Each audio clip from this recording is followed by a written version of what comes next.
Life's end. Isn't it beautiful? It's almost tragic. When life ends, it gives off a final lingering aroma.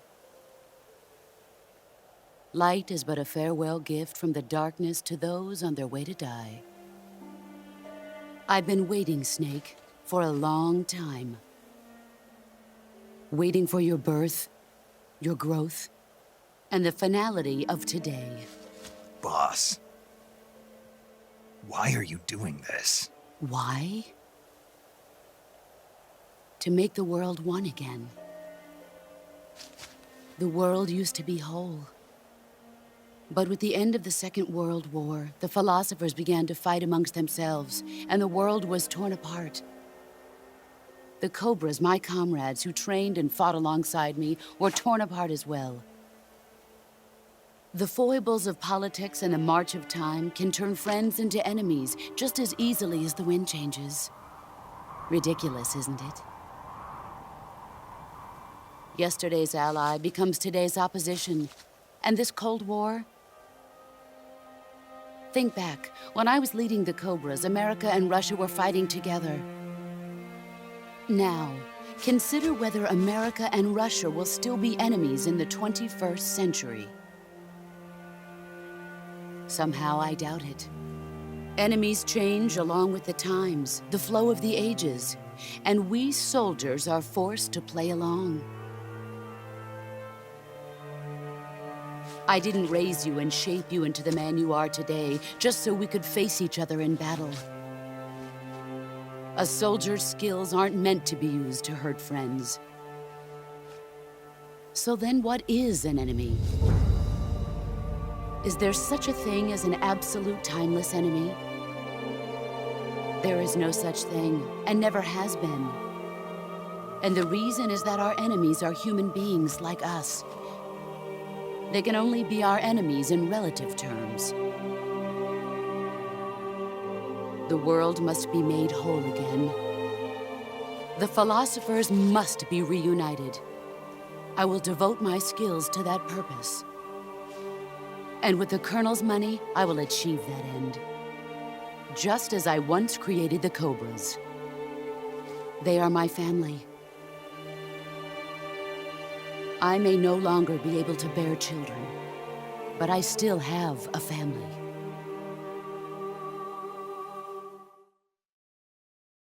It was November 1st, 1951.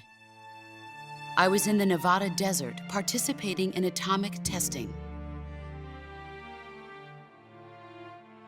The name Nevada is derived from Spanish, covered in snow, white as snow. And snow is exactly what I saw in that Nevada desert. It froze my blood white.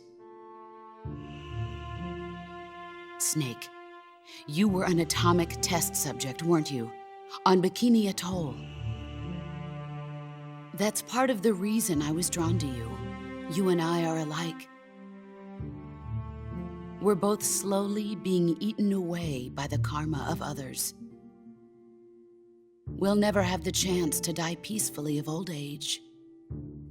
We have no tomorrow. But we can still have hope for the future.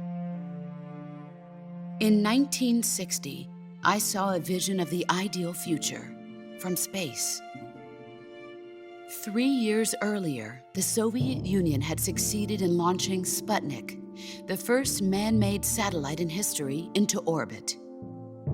This came as a huge shock to the United States. In response, America threw everything it had into its own manned spaceflight project, the Mercury program.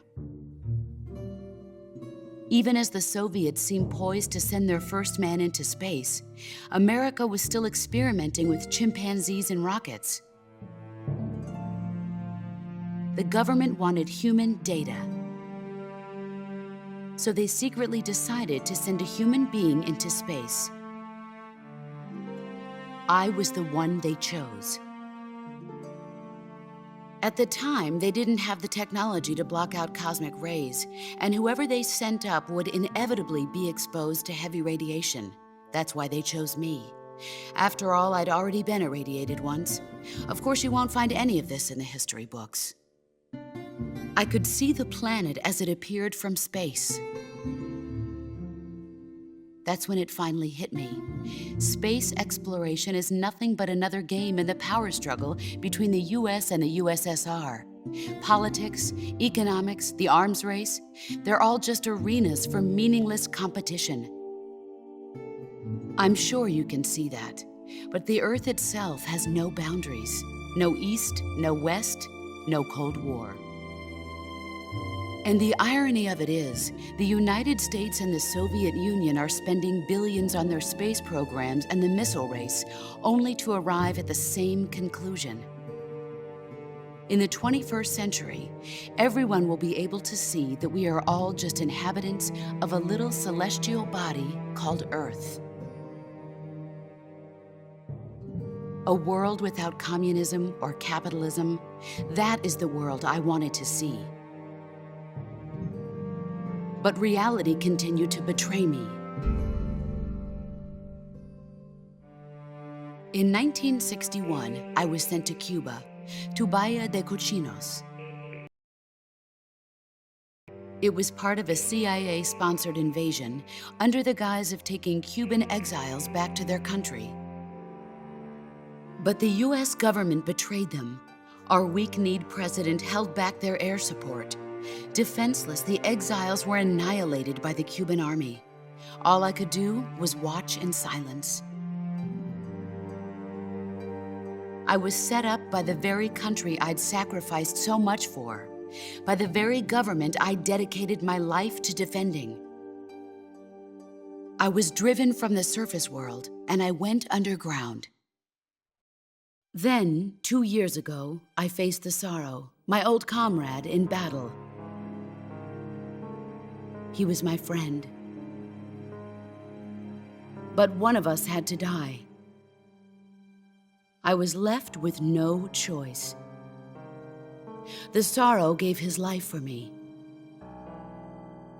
There is no enmity between us. One must live, and one must die. That was the mission. The ones who gave me that mission were the philosophers.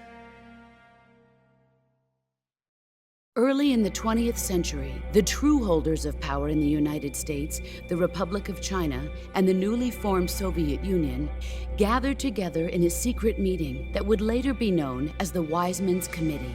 The secret pact they formed there marked the beginning of the philosophers. But the last of the original members died in the 1930s. After that, the organization began to run out of control, and the Wise Men's Committee degenerated into a mere shell of its former self. The philosophers of today have no sense of good or evil. Their influence extends to countries and organizations involved in every aspect of every war. They have become war itself. That's how they operate. The sacrifices of war cause a shift in the times. This shift leads to renewed conflict, and in turn triggers the next war. Like a nuclear chain reaction, each conflict sparks countless others, forming an endless spiral that will continue on for eternity. Do you understand what I'm saying, Snake? By consuming me and you, the philosophers intend to keep that cycle going forever. It was my father who explained all of this to me. He was one of them. You see, I am the last remaining child of the philosophers. But after he revealed the truth, my father was killed by that same shapeless, formless organization. And my father isn't the only thing the philosophers have taken from me. In June of 1944, the Cobras and I took part in the landing at Normandy. We'd been given a top-secret mission to locate and destroy enemy V-2 rocket installations. I was pregnant at the time. The Sorrow was the father. I gave birth on the field of battle. A beautiful baby boy, But my child was snatched away from me by the philosophers.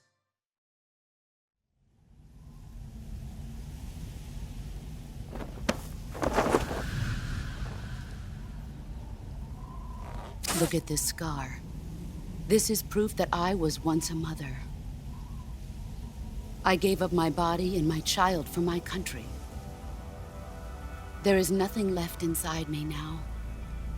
Nothing at all. No hatred, not even regret. And yet sometimes at night, I can still feel the pain creeping up inside me, slithering through my body like a snake.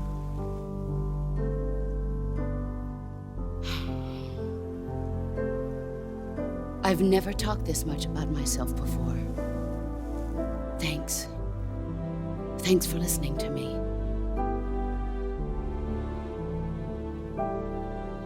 I feel content. Snake, commence the operation. I raised you. I loved you. I've given you weapons, taught you techniques, endowed you with knowledge. There is nothing more for me to give you. All that's left for you to take is my life, by your own hand. One must die, and one must live. No victory, no defeat. The survivor will carry on the fight. It is our destiny. The one who survives will inherit the title of boss. And the one who inherits the title of boss will face an existence of endless battle. I'll give you 10 minutes.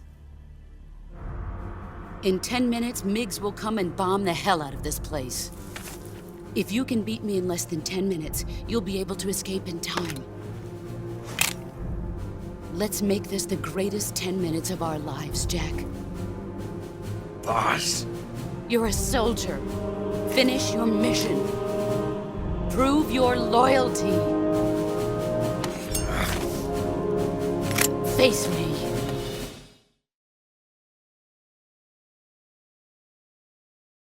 Let's see what you're made of.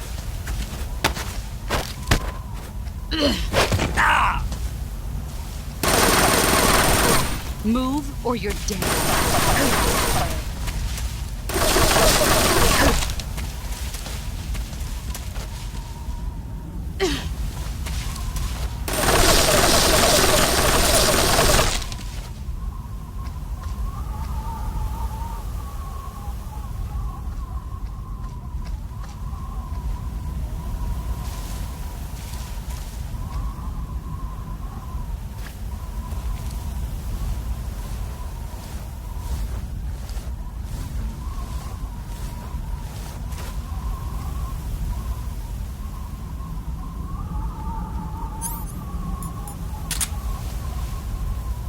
Where are you?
There you are.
Here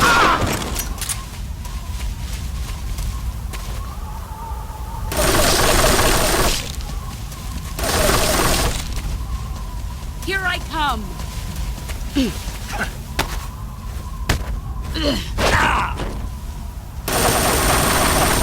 You'd better run.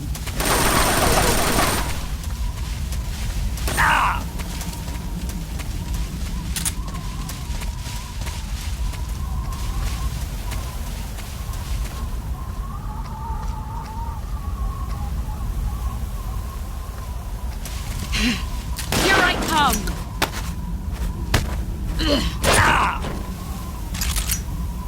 Nice try.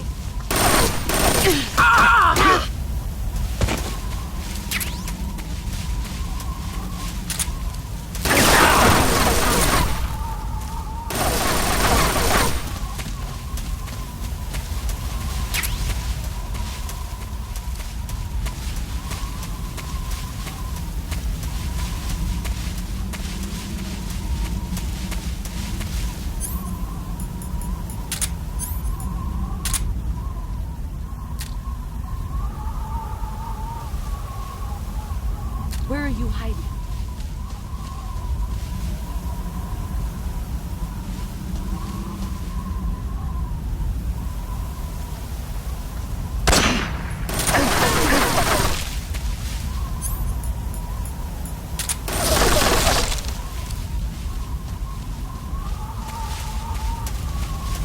Where are you hiding?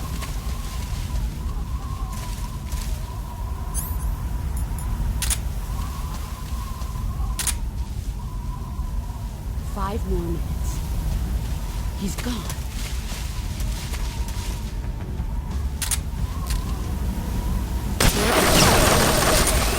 I found you. Let's see what you're made of.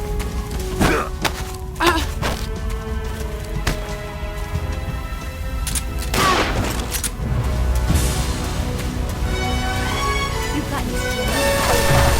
Let's see what you're made of.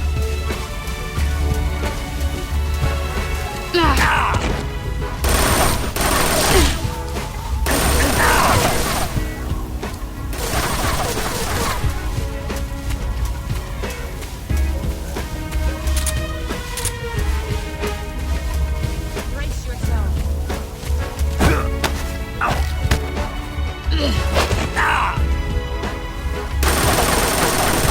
You better run.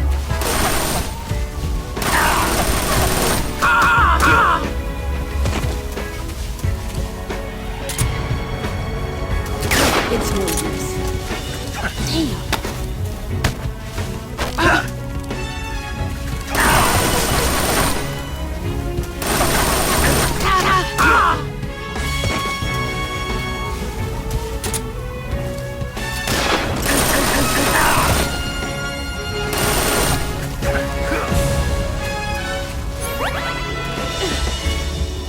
Where are you hiding?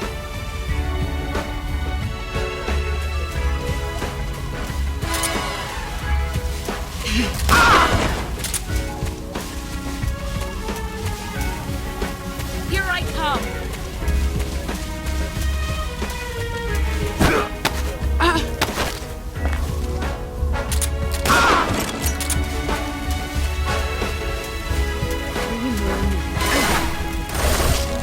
Here I come!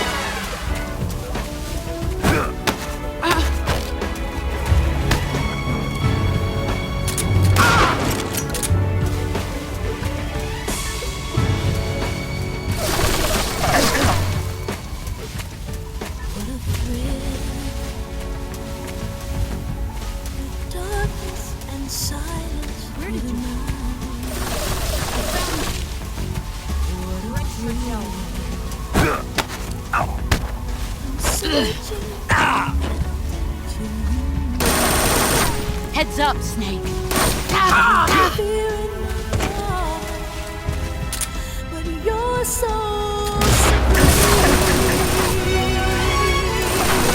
I give my life. Get ready! Not for honor, but for you. Heads up, Snake!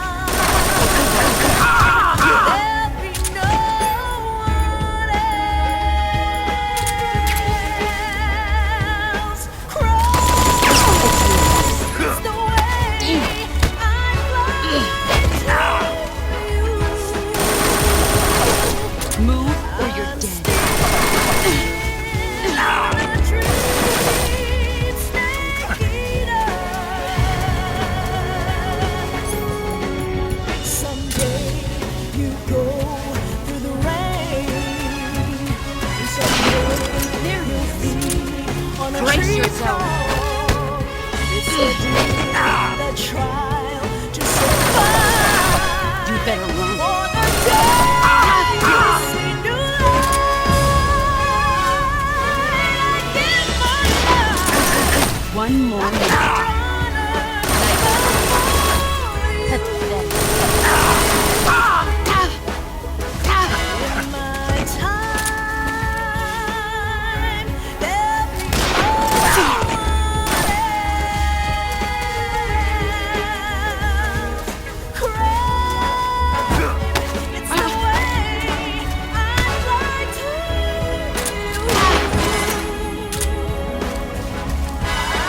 Only 30 seconds.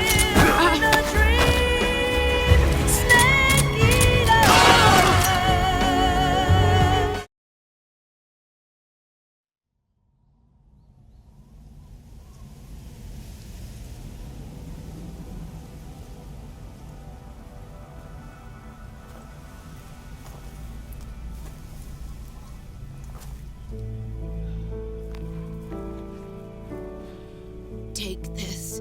Keep it safe.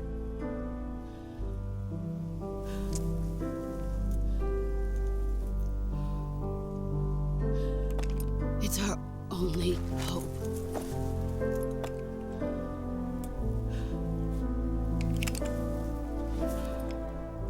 A patriot? Why are you giving me this? Jack. Or should I say, Snake? You're a wonderful man. Kill me. Kill me now. Do it.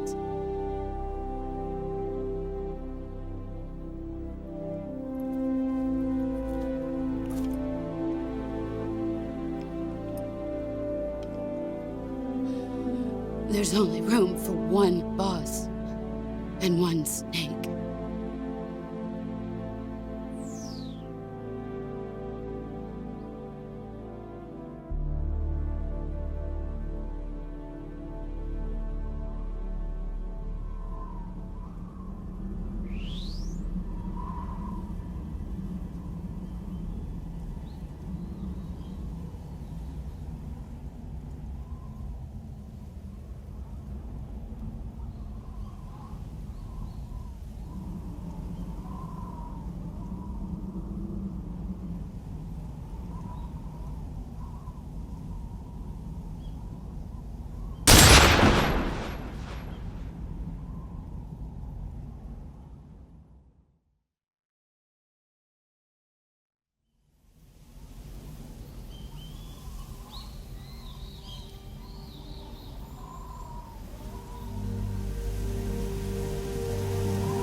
Ready to go, Snake?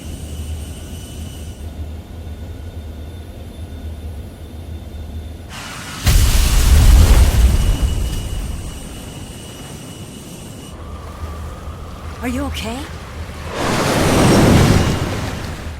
Snake? Yeah.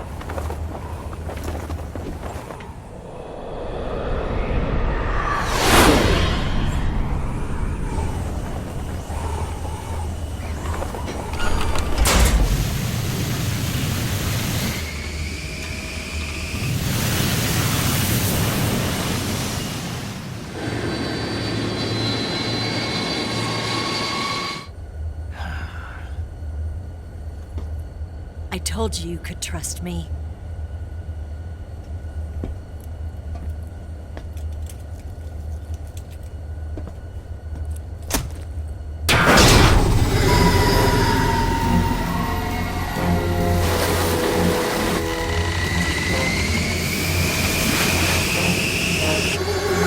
Snake!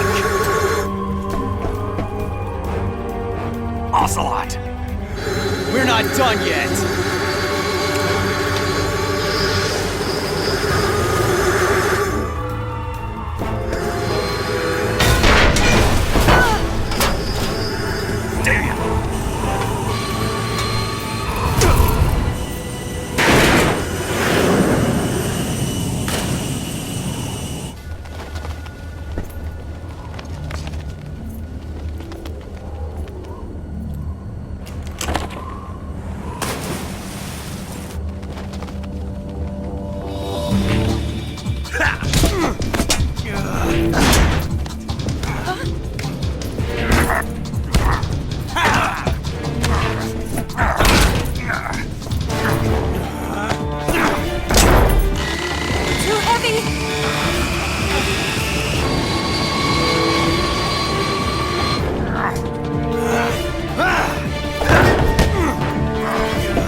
Snake, try to remember some of the basics of CQC.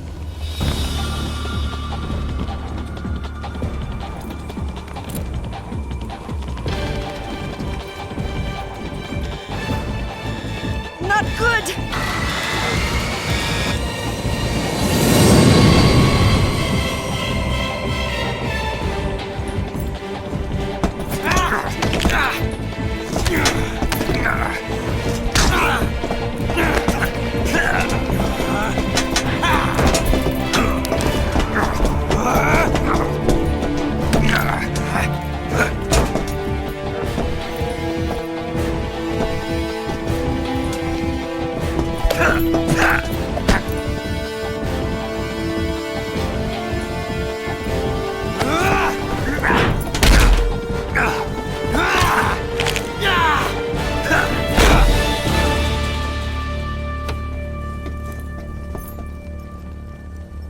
I picked up a few new moves.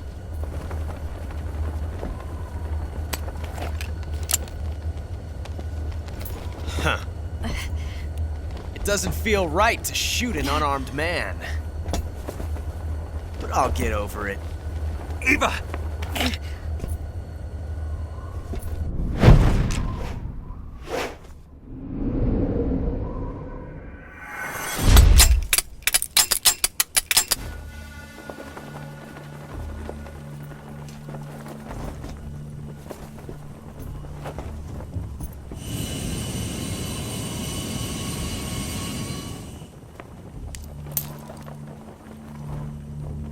What do you say to one last showdown?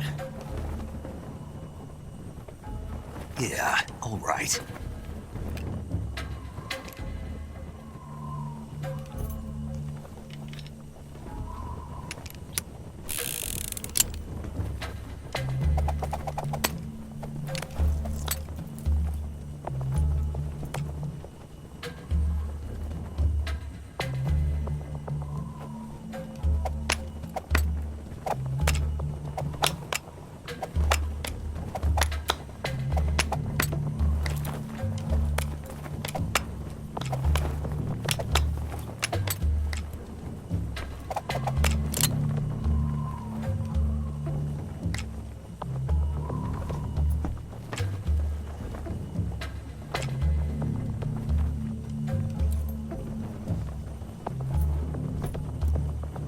What's your name? Snake. No. Not that name. You're not a snake, and I'm not an ocelot. We're men with names. My name is Adamska. What's yours? John. Very well, John. Plain name. But I won't forget it.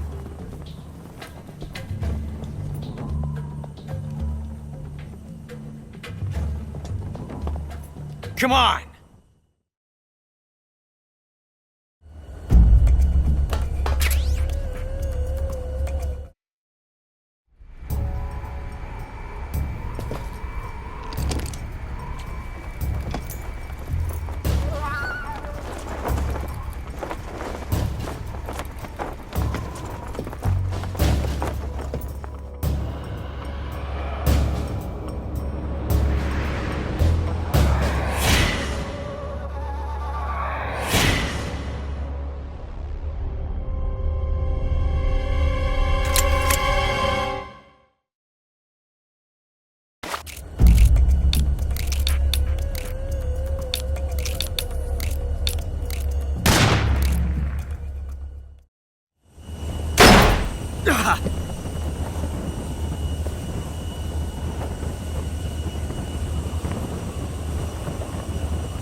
It's a blank.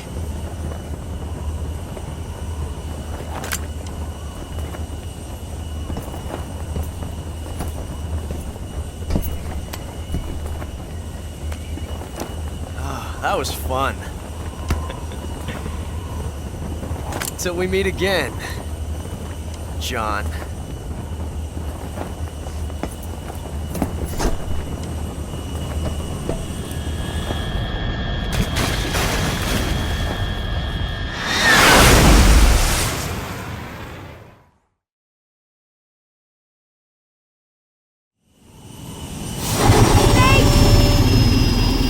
Give me a hand!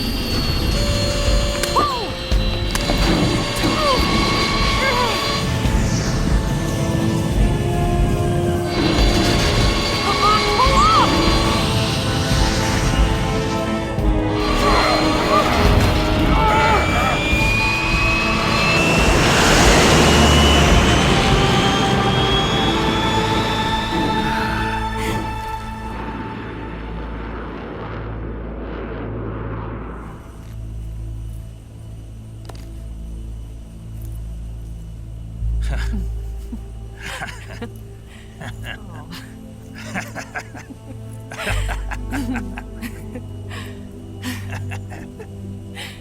We made it. Yeah, we sure did.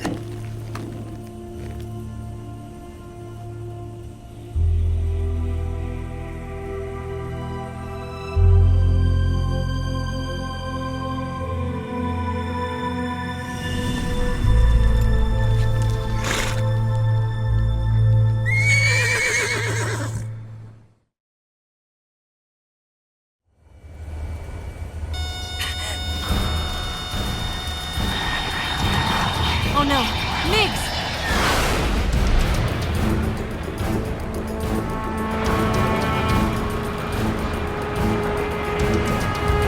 There's no way out! What are we gonna do? We've come too far to let them stop us now.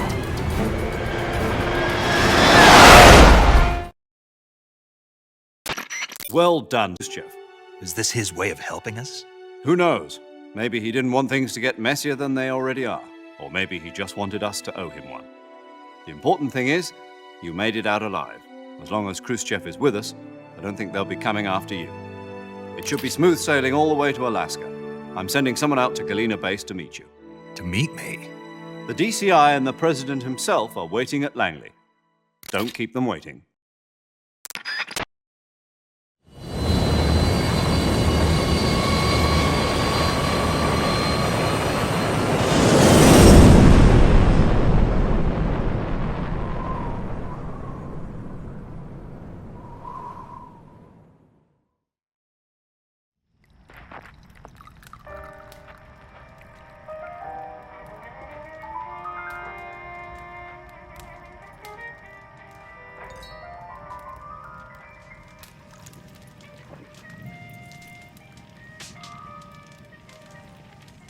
So what are you going to do now? Go back to the KGB?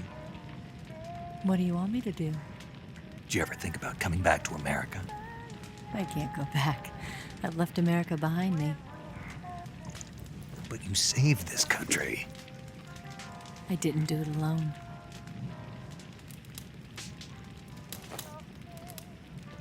And I still owe you a dinner.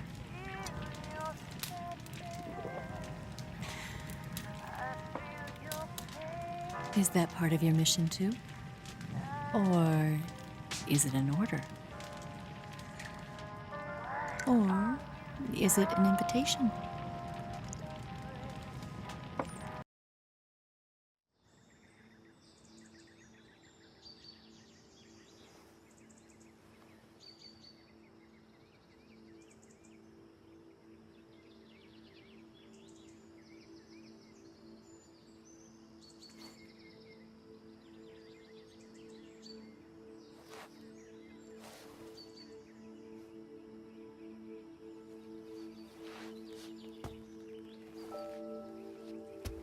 Scholars tell us that the first spy in history was the snake in the book of Genesis.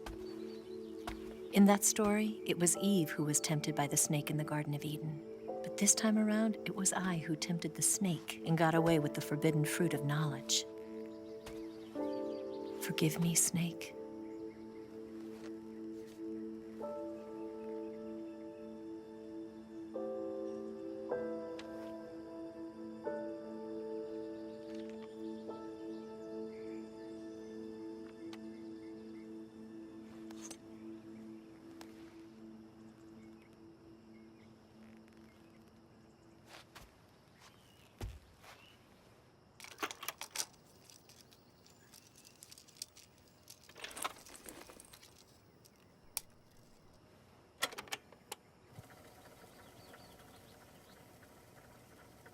Good morning, Snake.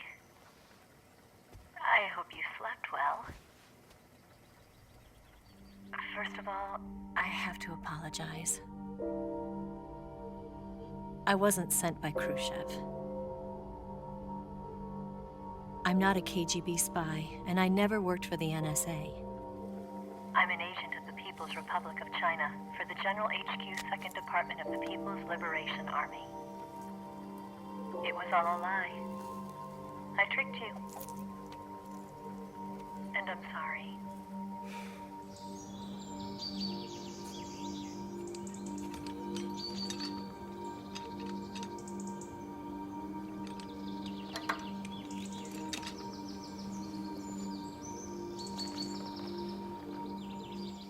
The philosophers still exist in China, too. You see, my mission was to find out where Volgin was hiding the philosopher's legacy and steal it. So I infiltrated his base as a KGB spy. The two NSA codebreakers who defected in 1960 were actually both men. The real Adam never showed up at the meeting place, saving me the trouble of having to eliminate him. I sneaked in by pretending I was Eva. And you and Sokolov and Volgin, you all believed me. The philosopher's legacy was originally held in common between the US, Soviet Union, and China. We couldn't let the Russians and the Americans take it all for themselves. The Chinese government had its eye on the legacy, too. I got the film containing the legacy, and also the nuclear missile launch data from the Shagohod. 5 years ago, the Soviet Union stopped supplying us with nuclear weapons technology. Since then, China's Lianda and Easing, hydrogen bomb, and space rocket projects have fallen behind. But with this data, our country will be able to develop its own nukes. We'll create a deterrent force to rival those of the US and Soviet Union. Everything has gone according to plan, thanks to your help. I, too, am one of the philosophers. I'm an agent of the philosophers, a graduate of one of their charm schools. I was raised in a joint US-Soviet-Chinese facility to become a sleeper agent. This was before the war. Back then, they were collecting children from all over the world. As a result, I'm indistinguishable from a native-born American. So it didn't surprise me when you and Volgan couldn't tell the difference. But she knew right from the beginning. She knew because before the war, she was at one of the philosopher's schools too, as an instructor. The boss was the only one I couldn't fool. She was the only one who knew I was a fake. She told me everything. Why did she open her heart to me like that? At the time, I couldn't understand it. But now, I think I do. Snake, she wanted you to know the truth. She chose me to tell you. That's why she saved my life. I've lied to you so many times, but not this time. My orders from the government were to obtain the legacy and to eliminate everyone who knew the truth about what happened. In other words, I'm supposed to kill you.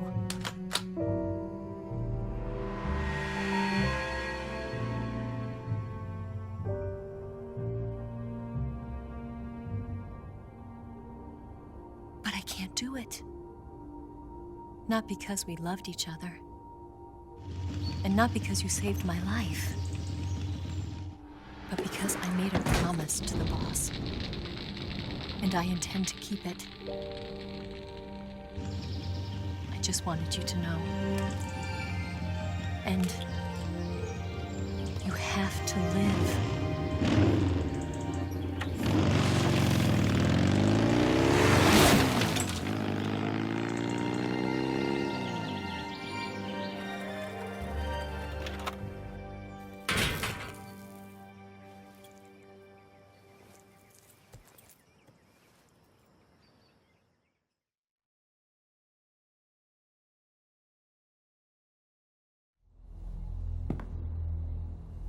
Snake, listen to me. She didn't betray the United States. No, far from it. She was a hero who died for her country. She carried out her mission knowing full well what was going to happen. Self-sacrifice, because that was her duty.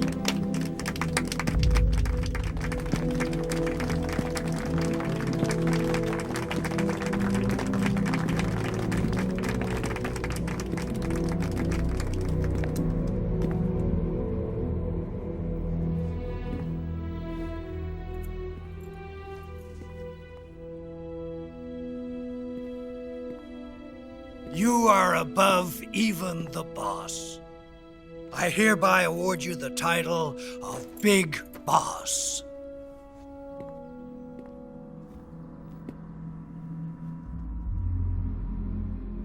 You are a true patriot.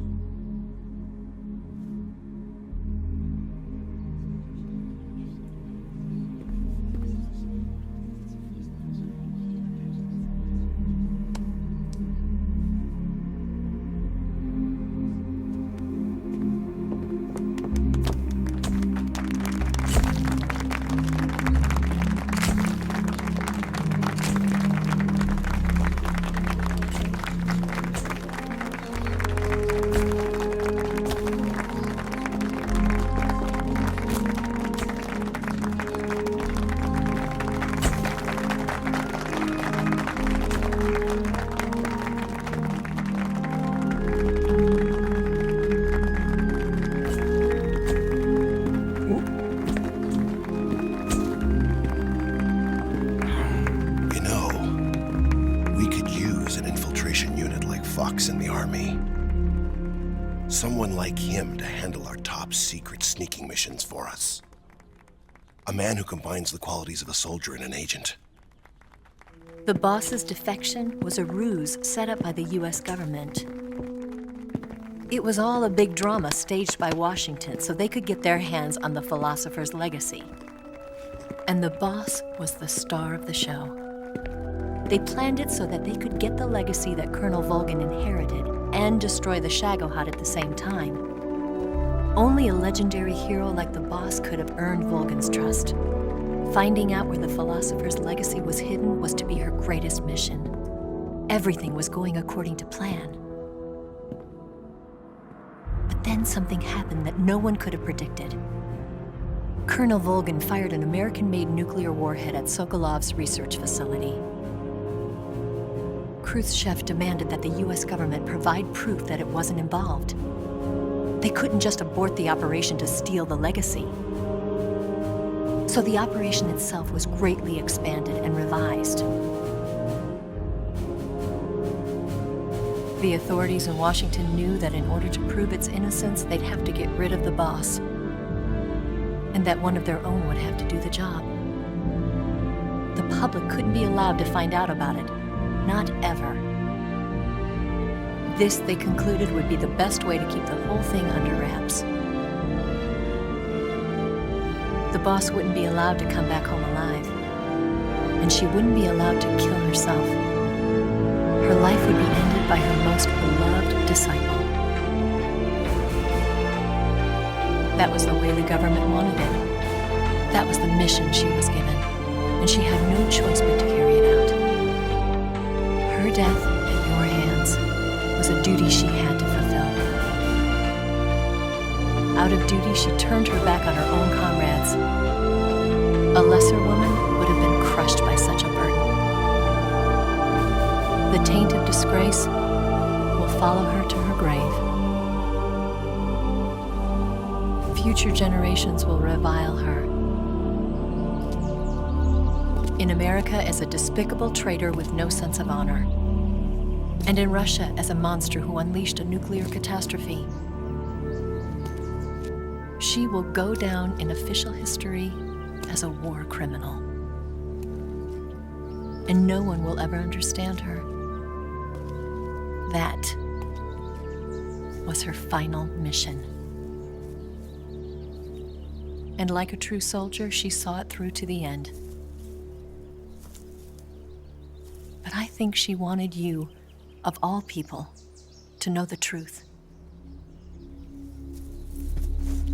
She wanted to live on in your memory. Not as a soldier, but as a woman. But she was forbidden to tell you herself. And that's why she told me. Snake, history will never know what she did. No one will ever learn the truth. Her story, her debriefing, will endure only in your heart.